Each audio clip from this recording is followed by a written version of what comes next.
As Modi and Putin embrace forge new ties between India and Russia at the 22nd annual summit, will that stop the slide in ties between the two countries, particularly given China's presence? Will it put the Modi government on collision course with the US and with Europe? Geopolitically, what is the message? What are the big messages coming out of Moscow?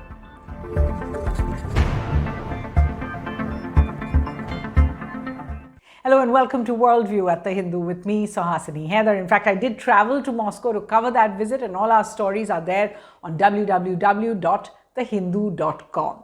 But first, let's tell you about the many firsts to Prime Minister Modi's two-day visit to Russia. It was his first since the invasion of Ukraine in 2022, his first destination for a bilateral summit in his third tenure in office, the first time they held the annual summit since 2021, and the first time an Indian leader was awarded Russia's highest order of St. Andrew the Apostle. And there are those pictures there. Now, while officials said this is purely a bilateral visit, it did win a lot of attention internationally, and not all of it was positive, a lot of censure from Western capitals. So first, here's what Mr. Modi and Mr. Putin said. जब दुनिया food, fuel and fertiliser के संकट से गुजर रही थी, हमारी मित्रता और हमारे सहयोग के कारण मैं मेरे देश के किसानों को फर्टिलाइजर में मुसीबत में नहीं आने दिया। फर्टिलाइजर की उनकी जो आवश्यकता है उसकी पूरी करने में हम सफल रहे, और उसमें हमारी मित्रता का भी बहुत बड़ा रोल है। The two sides announced a number of agreements, not too many as in the past. But they also made some announcements. So let's get you through the main ones. The first, Mr. Putin accepted Mr. Modi's request for military discharges for all Indians who have been misled into becoming military recruits on the Russian warfront. Remember, The Hindu had first reported on the plight of Indian soldiers. We've spoken about it here on Worldview as well. So that understanding, it's not yet really put down on paper, but that understanding, a very important takeaway from the visit. Second, an 81-point joint statement. It included what looked like more convergent positions on Ukraine as well as Gaza. The third, a joint vision statement on the development of strategic areas of Russia-India economic cooperation for the period up to 2030.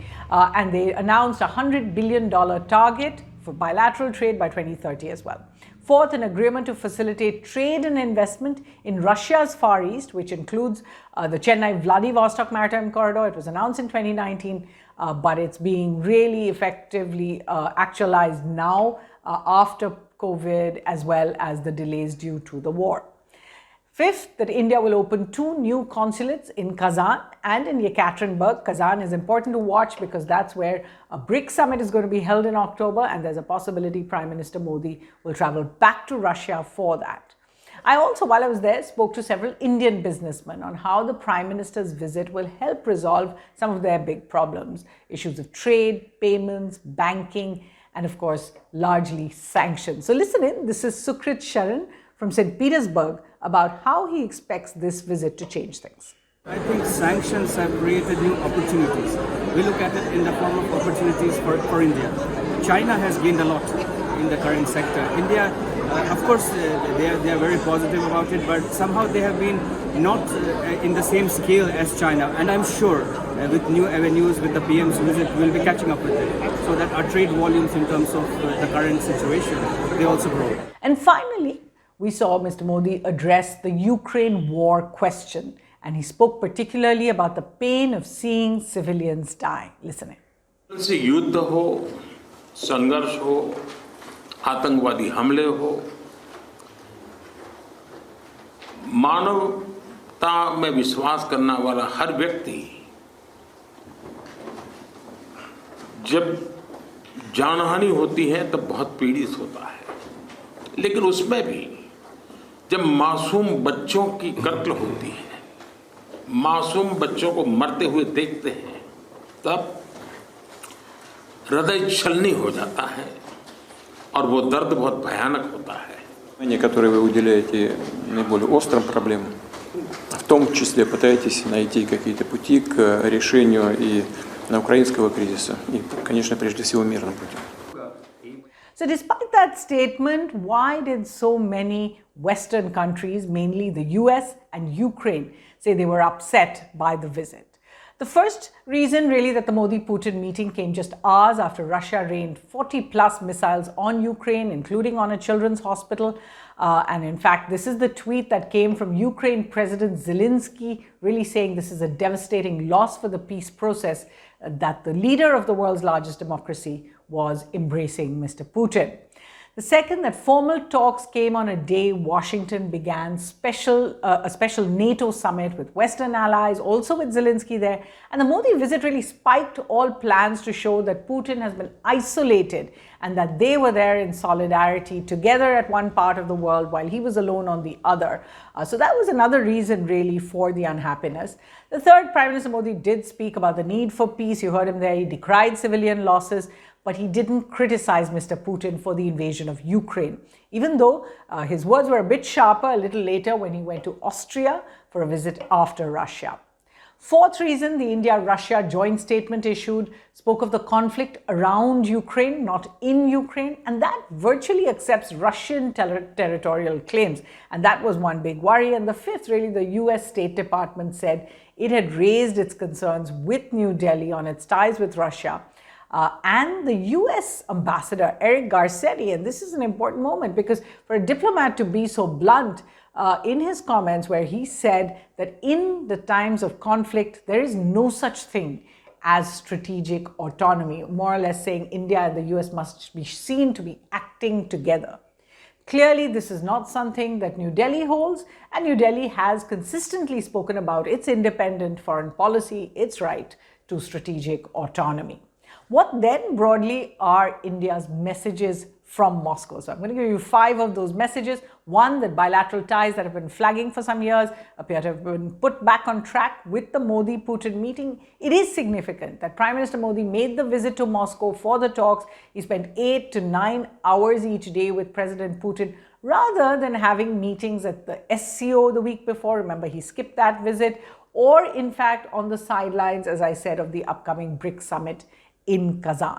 So that's one big message. The second, that economic issues and opportunities arising from the Ukraine conflict, whether it is on payment mechanisms to avoid sanctions, new connectivity routes, or on more predictable discounted oil supplies, or dealing with food and fuel shortages, as well as fertilizer from Russia. These are all now a major priority for India. So normally, if an annual summit would talk really about military and strategic ties, here they're talking about strategic economic ties. This is also a message aimed at China that has really been tightening its relationship with Russia. Remember, compared to this $100 billion target in 2030, China and Russia already have about $240 billion in bilateral trade last year, and that is growing as well. The third message then is that India is concerned about Russia-China ties coming closer. But while the West may want China to pull away from Russia, India actually wants Russia to feel less dependent on China. So there is a difference there. The fourth message, that India will continue to walk its own road on the Ukraine conflict, backing peace, but not criticizing Russia or joining this Western coalition in any manner. And that seems to have come clear now. And fifth, that India may not be seeking a role in mediation in the conflict. This was a big place of speculation. India has not shown any desire to mediate in the conflict. It says the two parties must come together, but it remains one of the few countries like Hungary, Turkey, etc., that can speak with both Putin and Zelensky and the West.